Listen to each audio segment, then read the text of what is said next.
Right, we're recording now. Hi everybody, welcome to the Opposition Fan Verdicts. I've got George with me, who's a smiling bunny tonight. He's a Manchester City fan, but more importantly, George, are you from Manchester? That's what I want to know. I am from Manchester, yeah. Good lad. Good lad, I like it. You're not plastic. No. Hopefully we'll have some oil money soon as well. But we're going to talk about today's game. And I want to jump straight to it, George. First of all, were you happy with your lineup that the team that Guardiola put out? Yeah, I was really happy with our lineup. I think from the game against Chelsea, which pretty much summed up our season, if I'm being honest, inconsistent at the back. He comes into the Newcastle game. He was very full on in saying that he wants to go for the FA Cup. He's going to put out a full strength team. And yeah, I was happy with the lineup, and I was happy with the way that we seemed that we wanted to approach the game. I always like it when Jesus starts up top when Aguero's out, rather than trying to play Sterling through the middle.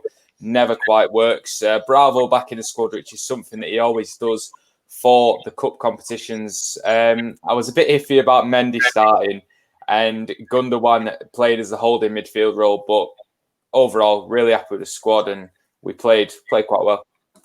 I've just literally said to you off camera that we changed from a 4-2-3-1, 5 games unbeaten, to going 5 at the back. Were you surprised by Bruce's changes, or have you seen many teams do that against you this season? I think teams always try and change how they play against us, but I was surprised with not necessarily formation, but the way that you approach the game. You know, starting Darlow, starting Andy Carroll, when I thought in a one-off FA Cup game where we've been in Newcastle's position where we won our first FA Cup, you're a fan base that just wants to win a cup or at least go far. And I thought with the squad that Newcastle put out, I didn't really understand why. Maybe because you're safe in the Premier League pretty much, why you didn't really go full force into this game. It surprised me as a City fan. I'm sure it surprised Pep as well. And did it give them a little bit of motivation? Not that Darlow had a bad game, because he played quite well. There's nothing he could have done. But does it give the wrong message going into kickoff? And I think it did. 100% agree with you. You sound like a Newcastle fan. Yeah, we were. Well, we'll hope them cans get going. Absolutely.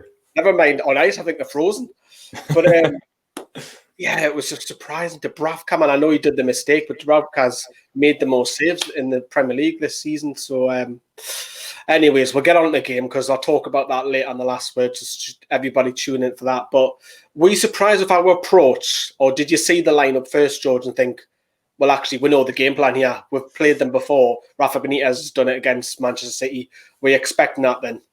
To be fair, I was really surprised in how you approached the game. Not because I can understand it in the Premier League. There's goal difference to play for, especially at the start of the season. You've got to get points on the board. And I completely understand why you back off. But even in the home game at St. James's Park, where you drew 2-2, I thought you came at us. You didn't allow us to play. The fans obviously made an impact as well. No fans being at the game, because when City really try and play out from the back, fans can really have an impact on teams pressing and putting us under pressure. So I was surprised in how deep you actually went, and you didn't come at us at all. You just wave after wave of attack. You know, Kevin De Bruyne having as much freedom, David Silva really sitting in that pocket, which is what he does so well. So I was surprised in the way that you approached the game. I was surprised how you just dropped off, allowed us to attack and attack and attack. No outlet up top. And we know that counter-attacking teams really hurt us. And I thought maybe get the ball to saint-maximin, get him running at our defence. Otamendi is a problem defender, but it never came. And that honestly did surprise me. It did. And Alan Saint-Maximin, when he was trying to get on the ball first half, he was all over the place. He was giving you the ball back, and it was only a matter of time. You had loads of chances, Mahrez and the header by Laporte, but something daft, which is frustrating for us as Newcastle fans, that the lads in the midfield, Hayden, Longstaff hasn't played since the return, are grafting so hard. Danny Rose has probably put in his best performance in Newcastle shirt. We've been very critical, but Fabian Schär, I mean, if that was on the other foot, you'd be furious. I mean, I really like Fabian Schär. I think he's a good footballer, but mentality, man, just pushes Jesus. And he's deserved it, and Kevin De Bruyne put his 1-0 up, and then when he went 1-0 up, George, do you think, nah, that's it now, we're going to win by 2 and 3 here? Yeah, I mean, it's always the case with City, and I thought it was going to be one of those games where we had so many chances, so much pressure, and we struggle to put the ball in the back of the net. And I thought you defended magnificently leading up to the goal. You were compact. I know you were letting us come on to you, but I thought in terms of Lascelles and Shah before that, they were reading the game really well, and you were really coping with the pressure. And it was a clear penalty. I mean, it was 2 pushes in the back. It was stupid because Jesus is not really an aerial threat. Didn't know why he did it. And then we bagged the penalty. So from there, I thought it can only get better. I thought second half you played much better, but I feel like we should have put the game to bed in the first half, which, again, we didn't do. I know it's hard to listen to a City fan trying to find something negative about going through to the semi-finals, but it is a little bit of a story of our season. We just can't run away with games and finish the chances. Yeah, we would love to batter a team, to be honest. You don't have the money, hopefully, Stuart, as I mentioned. But into the second half, and we were very pleased that Bruce changed it because, I mean, it was like a Premier League side versus a conference side in that first half. It was shocking as a fan to watch. It was very hard, but we weren't brilliant, but he changed it and we brought a little bit of life into Alan Saint-Maximin, put him over at the left. And the game changer, we feel, is the Dwight Gale miss massively because Alan Saint-Maximin's on that right-hand side. He does brilliant bit of wing play. Gale's just literally on being on the pitch a matter of a minute or two, and he odds out, man.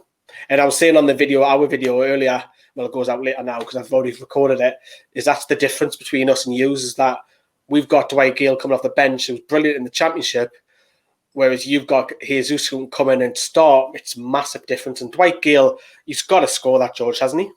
He's got to score. To reference the old saying, Minan could have scored that.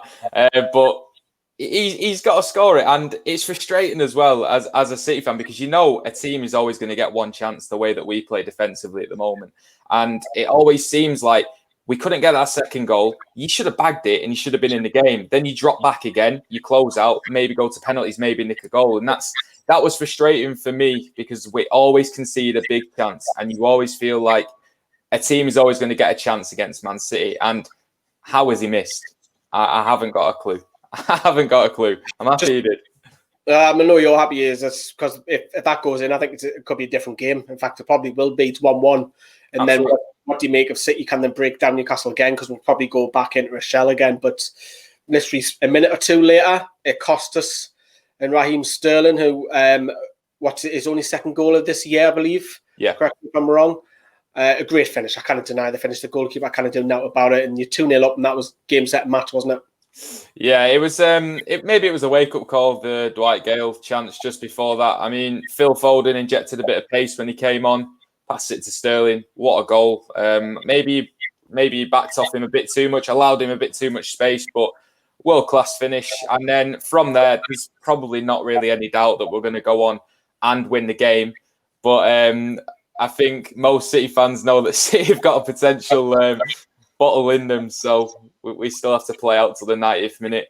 But I think from there, you pretty much knew the game was dead, and it was on to the semi-finals. Yeah, we'll have a look at the draw in a second. But obviously, the game you could have went on, maybe scored 3 or 4 because it was still all yous. But do you feel that because we've talked about this as an empty stadium? Because obviously, you can play off the pitch 99 times out of 100. But we'll probably rely on the atmosphere. It was originally set for a Saturday night game under the lights, and a few Geordies having a few bevies will be a bit leery and all of that. Do you think that maybe had an influence on Newcastle performing better? Absolutely. I think if City go to St James's Park on a normal day, like when we drew 2-2, the crowd really get on our backs.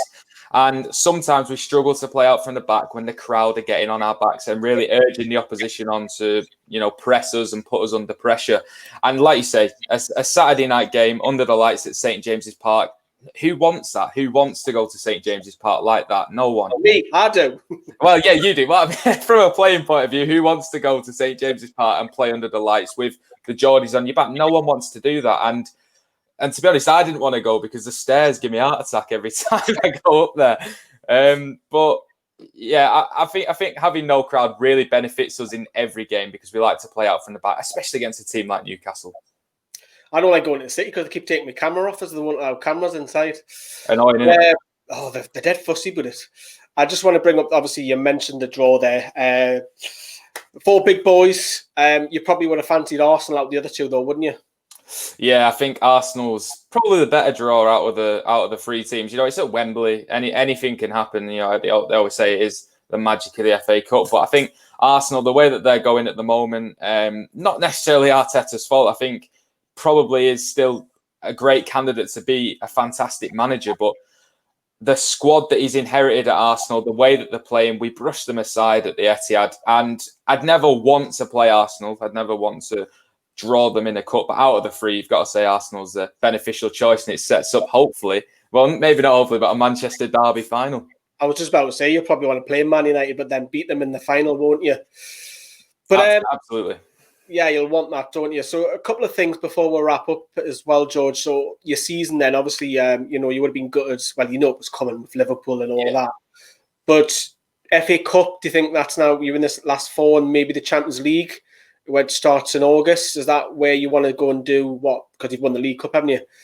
Don't forget the Carabao. Don't forget the Carabao.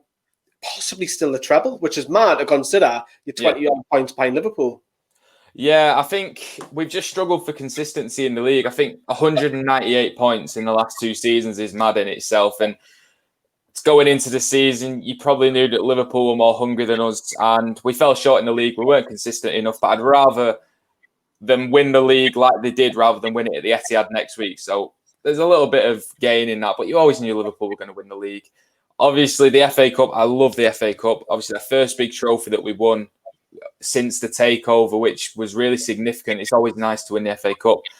And I'm a bit gutted with the Champions League because it's the one that we've always wanted to win. And it's the one that every team wants to win.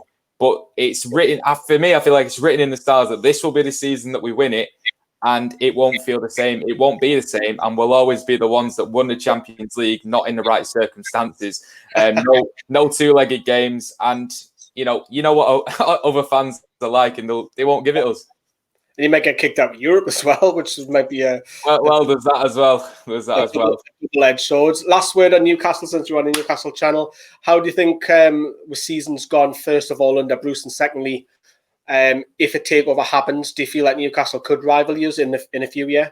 Oh, yeah, absolutely. So I had Andrew on 24/7 Football. We spoke about it, and I really like Newcastle as a team and a fan base, so loyal. And to be honest, at the start of the season, I couldn't understand why you appointed Steve Bruce, but I think he's done a fantastic job in keeping you in the Premier League and doing well as well, grinding out results. Obviously, we all know what Mike Ashley is and what he represents at Newcastle United, and there was such a lack of investment in that team. But Steve Bruce, to be fair to him, I think he's done a fantastic job this season.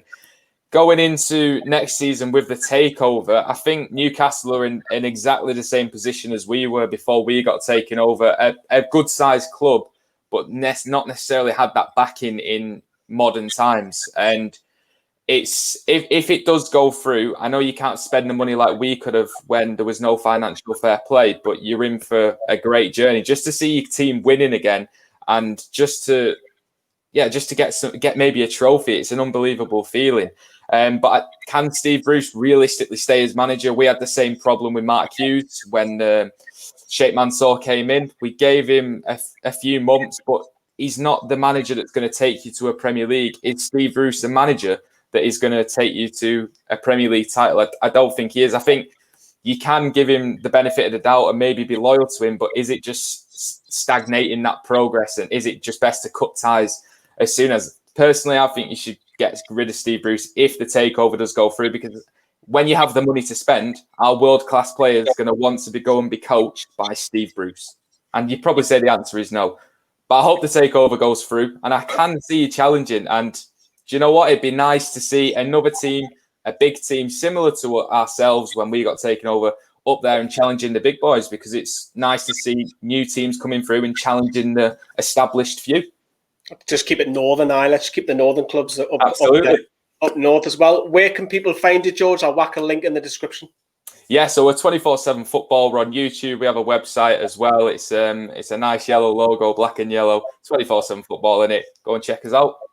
Please do. There's a link in the description for George and his content, as well as had Johnny on as well before from our channel. So, George, thank you very much for coming on tonight.